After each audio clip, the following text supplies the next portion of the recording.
everyone. Welcome to Tales from the Tumbled Tankard. I am Jim, aka Argentwind, the Dungeon Master for Avarice, the Shattered World, one of our shows here on our channel, one of our streaming D&D shows here on our channel. Um, Before we get started, I want to introduce a couple things here. First off, if you are looking for a place to meet up and have games and hang out with a bunch of like-minded gamers, maybe play some D&D, check out our Discord server, the House of Gamers. They may change at some point here, but if you look down in the description below, there should be a link to the House of Gamers. You can hop in there and join in and check things out. If you're watching this here in the future, I hope you get some good information from us here today. Um, Feel free to jump in and hang out in our servers and join in. Avarice, our D&D campaign, streams every Saturday at 2 p.m. Pacific Standard Time, and you should be able to watch and follow along and check things out. Also, we have most of our shows are also on our YouTube channel here with the past VODs. You can check out anytime you like. So, first of all, what are we here for today? Well, this is DM&D chat. Somebody else says they cannot hear. Well, we'll see how, hopefully that works out here. Um, Hopefully something on their end, not ours. If anyone else can hear, let me know. Um, but the DM&D chat literally is here because for two reasons, really. First off, we need DMs. Everybody needs DMs. We always have people number of people that want to play. There's always gamers that want to jump into games and everything else and can't find someone to run. So anything I can do to help people that are considering being a dungeon master or a game master, depending on the system you're looking at, I want to help you guys out with getting over those hurdles and finding your way into that DM's chair. Second of all, we also have, since I started running, I've had a lot of questions from other players and from various people in the games and other games on our channel about how I do things, how I come up with ideas, how I design the world, how I do the campaigns. And I realized rather than answering those questions one at a time, I could do something here and give you a chance to eventually ask questions here in the live chat that we have, or put comments in the discussion at some point. We are planning a number of episodes from everything from encounter design, creating new monsters or locations, creating campaigns, all that kind of thing. But tonight's episode is going to be around world building. And we'll get to that in just a minute here. One thing I do want to say is there is a lot of resources out there. You're going to find a ton of if you really want to delve into being a dungeon master, there are a ton of resources out there from amazing people like Matt Colville, Matt Mercer, Ginny D, Dungeon Dudes, DM Tips. You're going to find all kinds of people out there that can give you good information and give you ideas. So hopefully I'll just join kind of one among many resources you can use when you want to get into that setting of get into that role of being a dungeon master. So, what does it mean to be a DM or a GM? Okay, based in the system there. Well, you are the person leading the story. You've got a cast of characters. You are literally leading them along a story. You are the storyteller. You're an actor. You're an author. You're a writer. You're a creator. And again, you're a world builder. Now, world building is a big term. It's kind of a scary thing. It's like you're sitting there with a globe in front of you, like rising up the land masses and filling the seas and the cosmology and the pantheon of gods. And that's all fine, but you don't need to start there. You can, if you choose, when you first start off there, use a set campaign setting. Don't be afraid to go into an existing campaign setting and play games in there. I, right up here, have got an absolute ton of Greyhawk. I ran games in Greyhawk for 20 years before I ever delved fully into word building. So with all that kind of a resource, or you have the D&D online campaigns like Curse of Strahd or Dragon Heist or any of those amazing stories you can play through and put your own twist on it and play with it. But why do all the work of building your own world? Well, for me, the turning point came in Greyhawk. And I've been running games for 20 years in Greyhawk and realized that I wanted to shake things up. I wanted to kill a bunch of gods, and I wanted to redo the political aspects of things and change kingdoms and rise and fall, all kinds of things. And I realized I was having to like remake an existing world. And rather than do that, why not create my own where I can do whatever I want? So the idea of moving from that uh, to go from that existing planned out, structured NPCs, locations, maps, all of that to building my own was literally a chance for me to start from scratch and do whatever I wanted. And so 5 years ago, a little over 5 years ago, I started Avarice. And you'll see my little notebook here and all kinds of notes inside of here of different things I've written up and ideas that I had. And many of these things from my original journal are still in the world today. Some have changed, some have modified, but they all started off in this little book here. So the idea that I can do whatever I want, build whatever I want, change whatever I want is a pretty big feeling of power and a pretty fun time, but it's intimidating. And I can see a couple of questions popping in here, and I'm definitely going to get to some of those. But I want to say that first of all, when it comes to world building, I mean, world building is the setting, the backdrop, it's your locations, your cast, what the players can experience and go through. It's so much of what you do in the world. Obviously, it's everything about the world. But the first thing you need to realize is that you don't need to tackle the entire thing at once. Start small. Start with a town. Players may be starting in a small town and or someplace in the wilderness or something. And the idea that wherever you're starting, you have a place for them to stay. Maybe an inn, maybe a boarding house, maybe a kindly old farmer who has a barn that's not in use anymore that lets the players crash there. So that is a place to start. Well, who takes care of the inn? How many people work there? How big is it? How is it high class, low class? These are all questions that start to build from that one little idea, that one little starting point of an inn or a town you live in, a town that you're starting off in. So that town will grow. Who runs the town? Is there a general store? Is there an alchemist? Is there a blacksmith? What skill level do they have? So all of those people then become NPCs in your world, non-player characters. They're a chance to jump in and experience those people, and you can flesh them out however you like. Their hopes, their dreams, and all that stuff kind of builds upon itself. Does that town use currency? Where's that currency minted? Now there's maybe a kingdom that you're part of.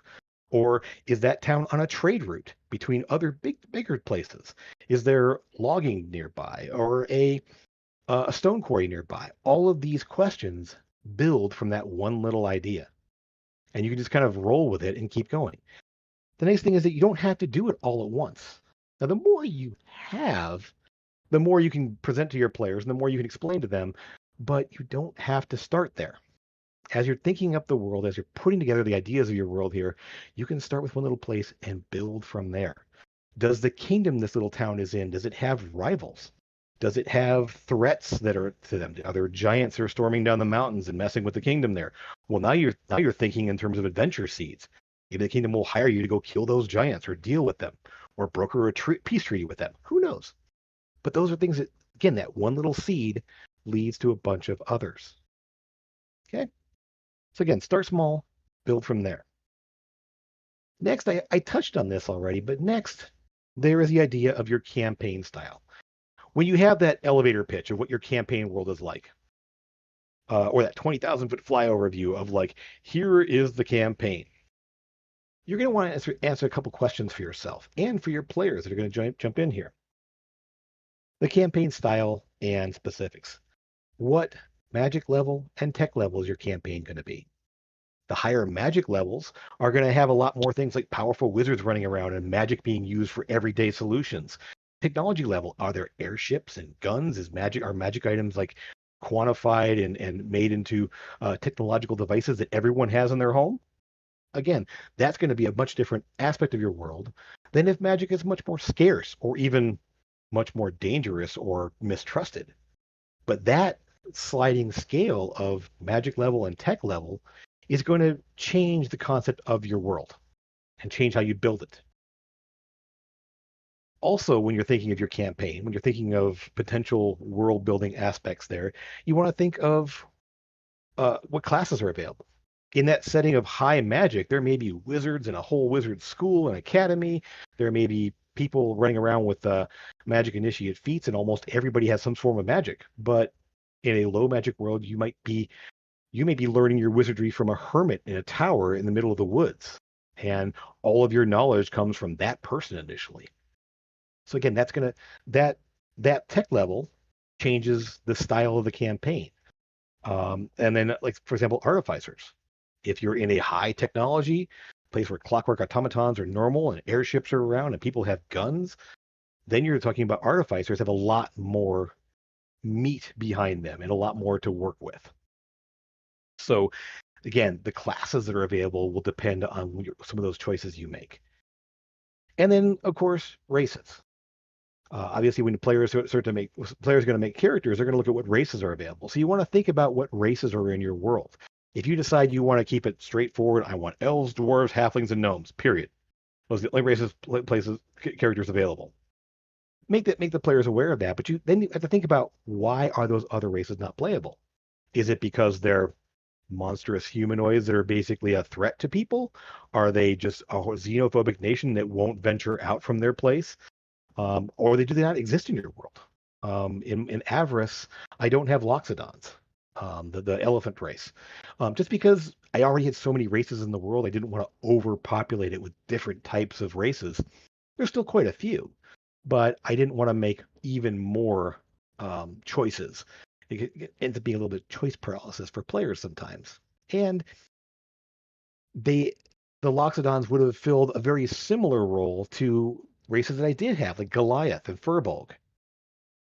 So again, you can think about how those races then, those choices of what races are in your world also lead into world building. You're making choices that define your world. So campaign style and your campaign style and the specifics around your campaign are going to be major choices that lead you into more world building. From there, and I've hinted at this a little bit, the other big part that's going to drive your world building is your player characters, the party that comes along.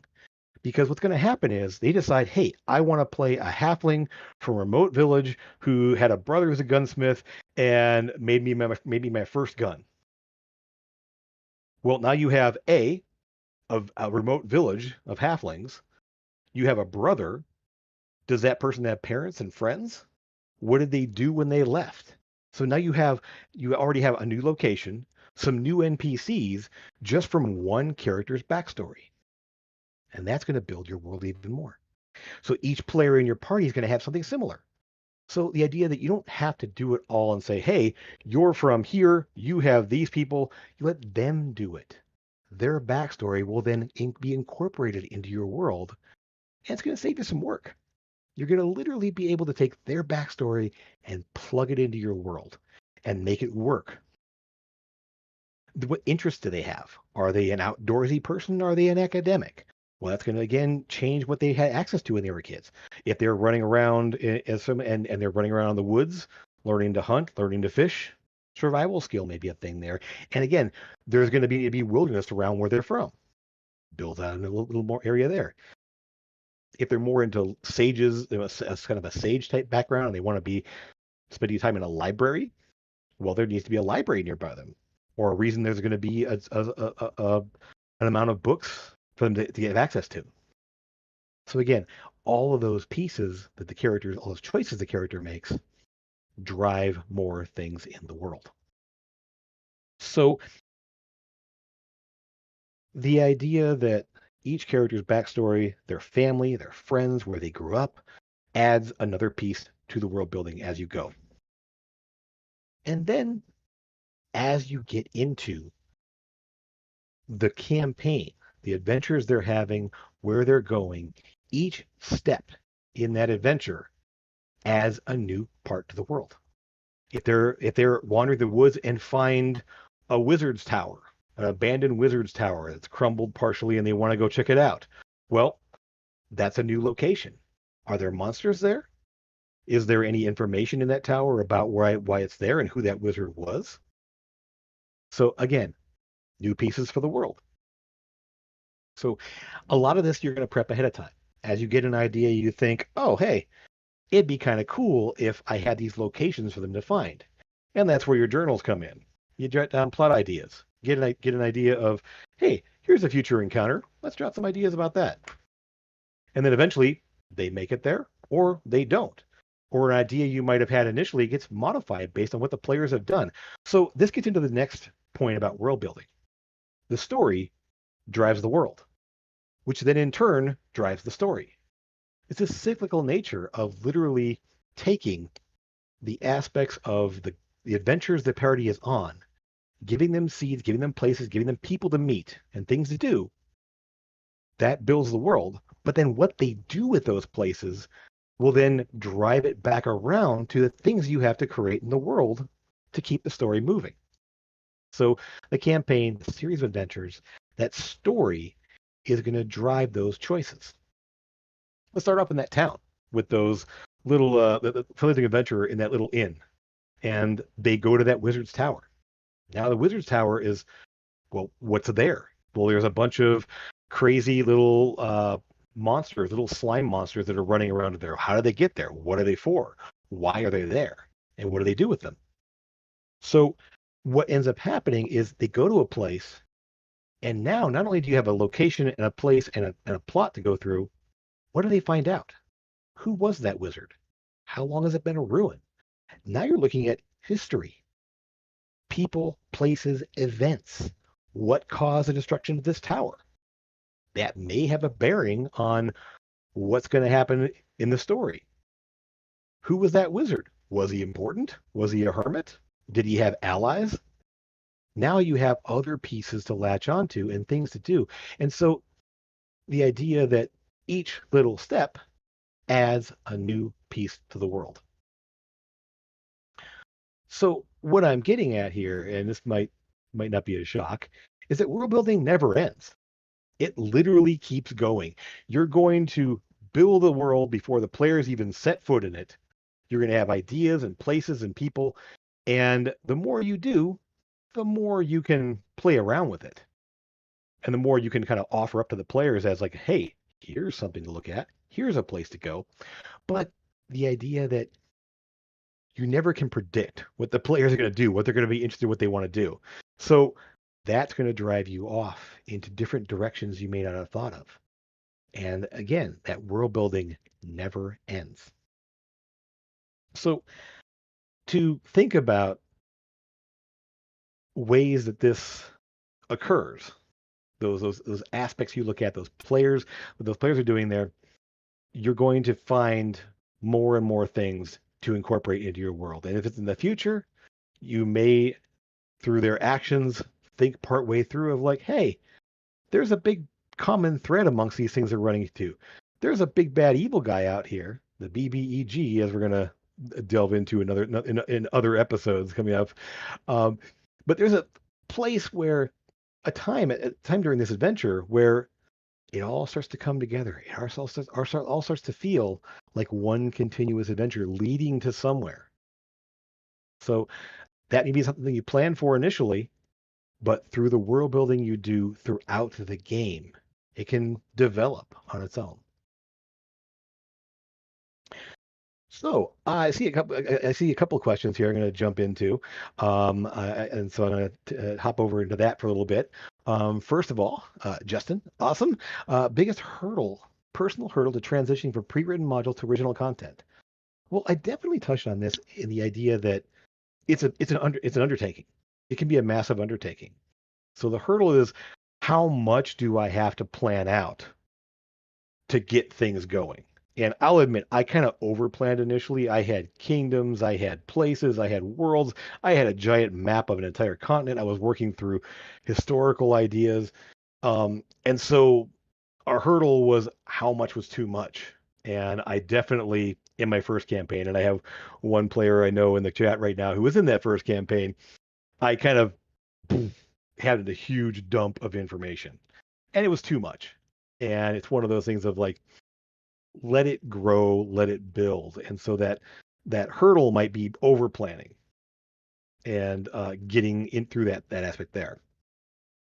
Um, and then next question there, I always feel when I try to do my own content that there would be a little weird gaps I never thought of that you'd see in official content. And I will say this, official content, one thing to realize is that they're usually in established worlds. They're usually part of a larger campaign setting, a larger world. You have a team of writers, you have a staff of people. They're playtesting over multiple months and iterations of various campaigns. So it's really easy to look at those things and go, oh, they thought of all this stuff. I guarantee their first draft didn't have all that information into it. And your campaign may not either, but it doesn't always need to. So don't be afraid to just say, hey, you don't know what's there. Code word is, I don't know what's there yet either. So it's one of the things. There's a gap on the map. There's a gap in the content there. That's something you didn't think about there. Don't be afraid to say, nobody knows what's there. Maybe you should go check it out. And again, you might have to scramble a little bit to go, okay, what's going to be there? Well, it could be a dragon lives there. Sure, why not? Oh, they're only third level. That's going to be bad. Well, maybe they run away from the dragon. Again, it really depends on your players and your own comfort level with sort of improvising. And it's something you're going to get better at as you go. Um, any other questions out there from those folks that are in the chat right now, or um, do you have a couple of questions I have up my sleeve from players that have dropped in previously? Let you guys look that over and think it over for a moment there. Um, a question that I had from one of my players is how much do you script as to how much you improv? And for me personally, I have ideas of locations and people, maybe even some plot elements that might happen, but I would say I don't have everything laid out in a timeline of events, not a strict timeline of events. I don't have I don't have dialogue written, except for maybe like if I have like a catchphrase for somebody, um, uh, an element of what they might do or say. Um, so it's like you don't need to go full into like laying out everything all at once there. And for me, I I have a general shell of what's coming, and then I improvise a lot of the dialogue and the character interactions and everything else because I never know what the players are going to go for, what they're going to say or do in a situation. They always surprise me. So, Zach has a question here. What do you find is the hardest subject to tackle when you world build? For me, I would say one of the hardest things is um, keeping things fresh. You tend to fall into ruts sometimes of like I've kind of gone the same route or the same idea, and I don't think of something new or something different. So sometimes sometimes just pausing and saying, okay, what's going to be interesting? What's a different way to look at this, or a different take on this situation? So so the idea of just saying, oh, what's this here? What's this place? What's it like? You can tend to fall into patterns of how you describe things, how you work through things. And so occasionally you just have to kind of shake it up in your mind and just say, nope, this is going to be totally different. Or I'm going to bring in this aspect of the game I hadn't thought of before. So, in terms of the specific things in the world building, for me, a lot of times it's dynamic NPCs. I tend to kind of make PCs almost a little bit generic, and making them interesting can be tricky sometimes. And some things I've found that work is just giving them an odd voice, giving them a weird description, changing their race from something kind of bland to something that's different, or even some strange physical characteristics. So you can just kind of like switch it up a little bit so you don't do the same kind of typical thing each time. Next question here. Justin's got another one. What would you recommend as a resource for getting better at improving content? I would say some of the online resources for just like in terms of like people. There's a lot of people like me that are doing this now that kind of give you some ideas. Um, but just kind of going back through other campaign settings and taking inspiration from what you think that's cool, lift it and put it into your world. If you want to just take an old D&D module, like let's see, I'll pull it off the shelf here. Dungeons of the Slave Lords, classic D&D thing here. Slavers taking over people and putting them in here. I wouldn't say do this venture it by itself, but it's a piece that you could incorporate into an existing campaign. So watching some other playthroughs and saying, okay, this is kind of a cool idea. How would I make that my own? How would I tweak it and change it? So the idea of taking I so I don't want to give away too much. I know at least one of my players is here in the chat. I've taken things that are in some of my favorite novels or some of my other writers or shows that I've watched and put a spin on it to bring it into my world and have it be part of my plot that I'm working with. I won't say which one because the players are in the middle of doing something there, but that's okay. Um, so yeah, so again, take inspiration wherever you find it. Take inspiration from shows, from books, from other D&D sources, even from other game systems. Sometimes you never know what you're going to find. It's just kind of bringing in there and just seeing what's good about how they put this together. What could I do better? What could I do differently? And just taking those resources and making them your own. Um, so question from Sora. Okay, when you're building lore, is it better to do it area by area or big picture and then break it down? It really depends on what you're going for. Sometimes it might be I'm taking a massive plot and there's a kingdom here and there's bad things happening and then figuring out how that's going to filter out into other places. And then sometimes it's going to be like, hey, there's a local problem here. How does it grow or manifest in other places as you go? So it really depends on when building lore is, I mean, it really depends on what kind of lore you're building. Are you talking about an entire race and legends that that race might have? You're going to do an area. This race, this group of people, this kingdom may have lore that differs from these guys. And again, that sort of gets into that history. When you start doing that world building of the past, what legends, what stories come out. Um, so it really depends on what you're going for in terms of the lore, and then remembering the one thing to keep in mind, especially with lore and history, you can always redo it. The funny thing about that is this may have happened hundreds of years ago. Well, people living today, most of them have no idea what happened. They're just being told stories. So the real story might be somebody that somebody else has. So even if you decide that, oh, that story I told you, that's all garbage. This is the real story. You can do that because again, A, your world. B, people aren't going to know the full story all at once. Okay. Next question here. And if I answer your question there and you want to follow up or something like that because I may have missed something or didn't explain it well enough, please feel free to jump in and ask another question. I'm definitely kind of going through them as we go here, and some of these things I will say may be fodder for future episodes. As I mentioned before, we're going to be doing episodes for like the idea of campaigns, encounter designs, and all of that. So some of these questions might get taken in more detail in a future episode. But feel free to ask it now and just say, I mean, uh, we'll touch on it now and then kind of work our way up from there. Okay. So how do you handle players not engaging with content on a level you may have initially anticipated, completely avoiding more heavily scripted areas, or not showing interest in key NPCs? This can be a huge problem. Um, and how I start to handle it is I don't.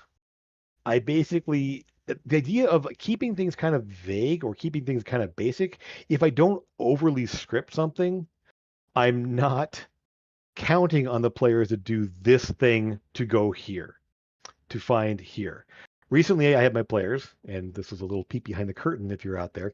Um, they had two routes they could take, or multiple routes they could take. And depending on which route they went, they may have encountered something different. And so I had a dangling plot line I had from months ago that was kind of waiting for something to happen. That one came into play. If they'd gone a different direction, I had something else another plot line I had sort of sitting there waiting to go. But the thing about the plot lines that I make is I don't just throw them out. A lot of them I make as this could happen sometime in the future and get a general idea of what that's going to be and who's going to be involved. And, if they don't take the route you expect to do, well, maybe this route wraps around to a similar encounter a or they bypass it entirely and go on to something else. And now this is kind of sitting out here doing nothing. So, um, in terms of engaging with the content, different players are going to engage with your world in different ways. Some want to know the backstory. Some want to know the history. Some want to know who this NPC is and why they're doing what they're doing. And some just want to go and kick monsters' butts. And that's fine. But you can never tell which way it's going to go. And sometimes they just avoid talking to those people you expect to talk to. But there's no reason that they can't come back to that later on. I've had players, NPCs they've met with multiple times, and they didn't get the full story the first time, but they get a little more each time they go back to them. And so there's this way of kind of having that in your pocket, having those ideas sitting there. And if they don't do it first, they don't do it right away, they may do it next time. They may never do it, and it doesn't come into play. So that's part of the reason why I don't heavily script things. Because of that, I don't want to just put all that time and effort into this is how this interaction is going to go, and then it doesn't. So I've wasted a lot of that time when I could have been doing, hey, I could just bypass this, saying, hey, there's these guys here, there's this thing here. They go in, find stuff, deal with this thing, find some information, and move on. Does that make sense? So, okay. That one from Zach here. Cool. How much concern do you put into rules when compared to world building, i.e., how spells work, different kinds of magical equipment, what optional rules to use, the nuts and bolts? Part of that's going to be in your campaign. It may be something you develop. That's a great question, actually, because you may decide that, hey, in my campaign I'm going to run, I don't want to use X. I don't use flanking in my game. I use an outnumbered mechanic where if you outnumber someone, you get a bonus to hit. But the flanking doesn't offer advantage because there's so many ways to get advantage. But also, I don't have a rogue in my party. So the idea of needing to get advantage for one of my major class features isn't a thing for this group. So it kind of worked out that way. But there's so many ways between spells and teamwork and other like familiars offering the help action or you offering the help action to somebody or guiding bolt or there's so many ways to get advantage that specific mechanic, you might decide, I'm going to bypass and do this. But that's something you let them know at the beginning of the campaign when you're starting to put together a party saying, hey, these are some worlds, these are some house rules I want to play with, some optional rules. In terms of magical equipment, well, again, that kind of goes to that sliding scale of technology and magic, where in the campaign that I'm running in Avarice, when I sat down with my players, I literally had 3 time periods to pick from, 3 different ages to play in. Now, in the original game, I only had the one because that's all I had thought up in my head. But in the planning stages of the next game I wanted to run this game, I had thought up other potential time periods to play it. So the age of progress, where you had the magical technology, the manatech devices, the guns, the airships, driving wagons, or summonable horses that could then pull your wagons for you. All of these things. That's something that lives in the third age of my game, where the second age is more traditional D&D. Pretty much by the book. These are the spells. These are the rules. You don't have firearms. You don't have weird magical technology or everything else. It's just traditional D&D. And the first age was Fallout in D&D. You had arcane storms. You had magic being unpredictable and messed up. And the idea that the campaign would be much more survival based. And so I offered up those three options to my players, and they went, "Oh, we want the high magic one." Okay. Then I said, "Okay, where do you want to start? Here's some different places to start in the game. What sounds good? A small town up here. Okay, well, I happen to have that in my world here, so that's where we started and kind of rolled from there. So, in terms of the rules and world building, um, there are a lot of third-party rules out there. I try to avoid them for the most part in my game, just because it's hard to vet all that and keep it all straight. And because I'm running online, there's less of an option for me to import things from third-party sources, especially like classes or races that just don't exist in a platform that I can use them and have characters build characters and use the dice rollers and everything else. Um, and so again, it really depends on what you're trying to go for and what time period. And so in terms of magical equipment, have you ever designed part of the world to fit a rule or optional rule you wanted to use? Well, I wanted to incorporate more uses for inspiration. And so one of the things that I incorporated was the idea that inspiration can be given away to another player to give them advantage. So now instead of I'm doing flanking, no, I'm inspiring this person. I'm going to act in a way to allow my player, a fellow teammate, to get an advantage they need to then do something cool. Or, hey, you messed that up, but I'm going to use my inspiration to give you a reroll on that. I'm gonna move in there, distract the guy, so you can get another shot at him. Um, and so that's one thing about my world. I wanted to encourage that kind of teamwork aspect. But in terms of designing the world, I don't know that I've designed a part of the world to fit an optional rule specifically. That's an interesting way to look at it. Um, I guess in terms of like if you wanted to not okay, so here's one thing. Um, and those of you who deal with travel in games, players might need to have horses. And dealing with horses or mounts or whatever kind like that, it's kind of a pain in the butt. You got to feed them, you got to take care of them, they can get killed by things, and suddenly they're on foot. So one of the things I made sure I had in my world was a way to summon horses where you didn't have to worry about keeping that horse fed and keeping that horse from getting killed. You could summon a new one. Now, paladins can do this through their phantoms or through their fine steed. Sorcerers do like phantom steed. Wizards, arcane casters can do phantom steed. But I wanted a more general way for people to do this. And so the idea of my world in this time period, there are ways to transport goods and so I went out and found a summon horse spell. This from a homebrew spell and created an equipment, a Manatech saddle that allowed you to summon a horse. And it would last for 8 hours. You'd ride it for a day, use another charge to keep going if you want to, or just let it rest, just dismiss it and camp out for the night. Uh, had, Speaking of travel, had you ever considered a traditional hex crawl? I have. The idea and so and I'm not sure if I'm thinking the exact same thing that you are here, but the idea of an open world where you have a giant map with hexes and terrain and various places, it's a different type of game. It does involve a little more world building in terms of you have to decide what's going to be in places, what's going to be interesting about a location to go to. So you might consider on a hex crawl the idea of, well, I'm going to go from place to place to place and what's going to be in there. Ends up being a little bit more work in terms of world building. Um, but I the I, the idea appeals to me, but I can see there's going to be extra work in it.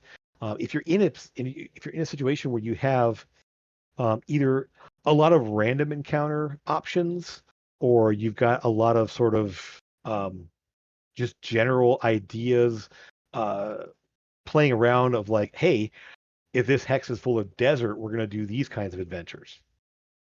And so the idea of whatever you go out there and do, uh, that ends up being an interesting way to go. Um, so in terms of have I done it? Not really. I've seen some cool aspects of it. A long time long time ago, I had a DM who did that, where he had this giant map, and we went, "Where do we go?" There's almost paralysis, like there's too much to do here. But at the same time, it was also really cool to see a big world we could like go to and find places and see what's there. So, yeah. So hope that answered that question a little bit there. Again, that's going to be something we delve into a little bit more with campaigns. There's different types of campaigns, and I'll mention that the idea of a West March campaign, a hex crawl campaign, a more like the size and scope of your campaign will change based on kind of the world building aspect and the idea of what you want to run. So the question here, how do you approach NPCs having varied slash undesirable beliefs, prejudices, slavery to better flesh out the world, make it seem more lived in for better or worse? Would you get player input via red cards or personal preference? Yes, I am a proponent of using that session zero of kind of going over what's going to be a flag for players, what's going to be okay, not okay, and kind of looking at it myself. Avarice did have um, a aspect of slavery involved with it, and I've tweaked it and changed it a bit, so it isn't quite slavery specifically, but it's it's different from originally. Okay, here's a little bit of world building for you. Originally, the idea is I had another continent of Avarice. It's now called the Nightmare Land. It was destroyed during the Cataclysm. Massive place. Well, one of the largest kingdoms in the southeast of that continent was the Orc lords. They were very much like Mongols with their horses and large spans of grasslands that they traveled over and many strongholds. And they bred horses was their main thing, and so they traveled in large groups. Well, during the Cataclysm, people fled the old world to the new continent, and my original thought was that, well, the orcs, being land bound, not having much in the way of ships to travel, came across the ocean, ended up coming into goblin territory, and goblins outnumbered them 100 to 1, and they didn't come over an armada of ships. So the goblins basically just grabbed them all and enslaved them all. Where and then killed their horses and ate them. And I thought about this and went, I don't need to go that route. I can do this a little bit differently here. The goblins still ate the horses because the goblins and orcs didn't have a common language. So they didn't know what these things were. They just, hey, four-legged things look kind of like the deer that we eat in the woods. Let's eat these things. And the orcs, being outnumbered, couldn't really stop them. And so the goblins basically, rather than enslave them, sort of just kind of at first captured them, eventually put them to work, but alongside them rather than on chains or leashes. And eventually they, over the course of generations, things changed. So in my world, now because of that, there are no full-blooded orcs in the world because there weren't enough of them to really keep an orc population going. But half orcs, half goblins are where hobgoblins come from in my world.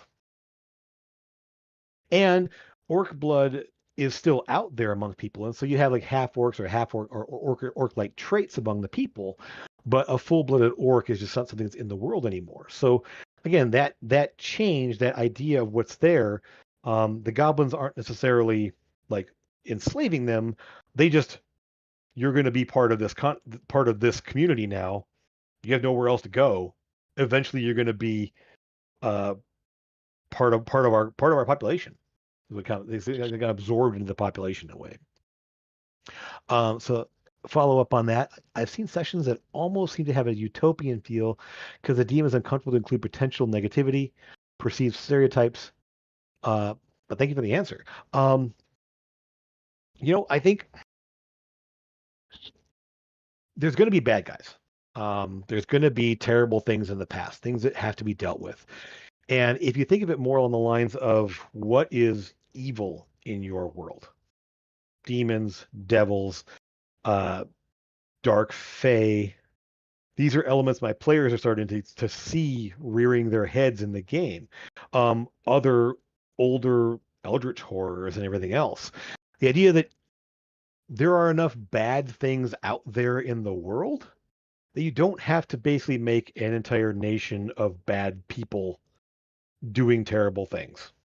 So the idea is that you can kind of tweak, like, okay, yeah, this country is they're kind of jerks, they're kind of opportunistic, they are maybe xenophobic, but they don't need to like be like the typical bad guy race. Now, if you say have a group of these people that are enslaved by, or they're enslaved by, or under the control of some dark, horrible power, then it may become an issue of how do I get them out of that? That's again a campaign choice. It might become say, how do we free these people? How do we get them out from under this terrible, terrible thing and destroy this evil menace that's causing a problem?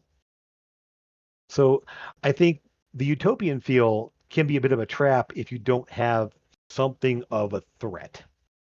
And again, this is a world building aspect of like what's going to be the problem in your world? What are the threats? What are the often, and it can be extraplanar in nature. It could be a nation of just terrible people run by an evil necromancer who uses undead to do everything. So, um, so yeah, again, it really kind of comes down to yeah, exactly. So individualized villains as opposed to mustache twisting the evil large scale groups. Exactly. Yes. Perfect. Question from Head Niece there. Hey, John, what do you do when you or your players are bored of a certain plot line? Shake it up. I mean, the fun thing about that is so somebody somewhere I don't talk about this is that if a situation is boring, roll for initiative. Something shows up and attacks them.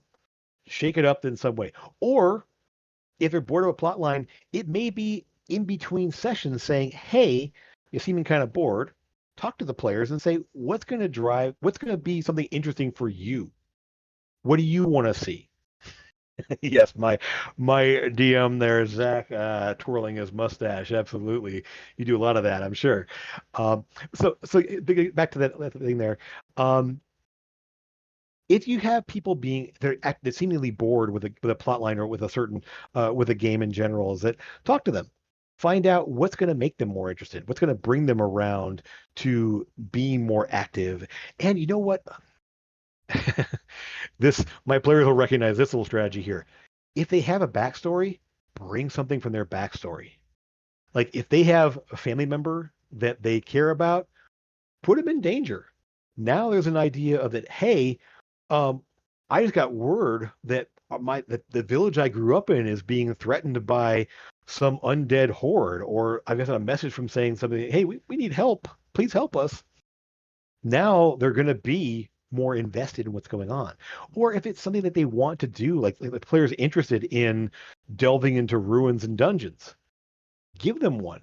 Give them rumors and hints of places to go so that it might be that a plot line has X number of steps. But don't forget, you can a lot of times hop off that plot line, do something else, and then come back to it.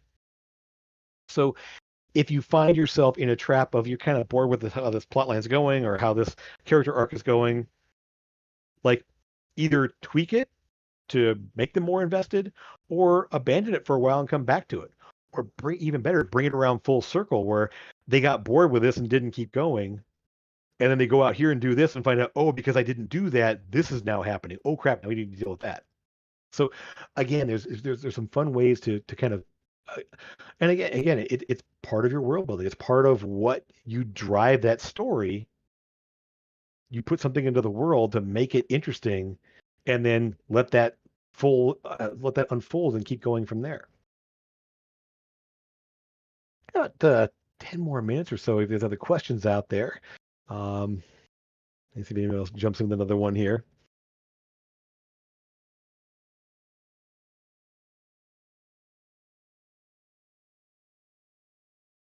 Yep.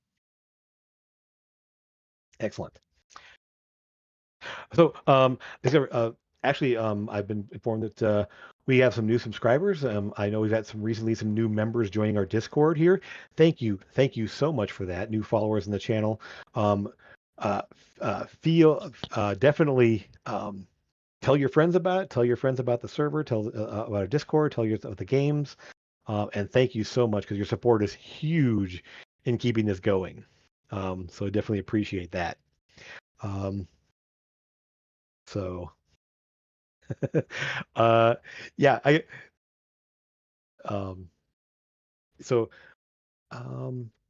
any last minute questions you want to jump into, or before we wrap things up? Maybe one more question before we turn things around and kind of go from there. I was a teacher for a while, so wait time is something I do know about.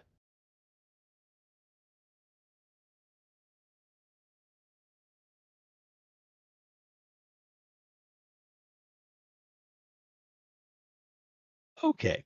So to kind of wrap things up here again, so in terms of world building, just kind of go through some of the concepts we talked about here real fast, just bring it around full circle.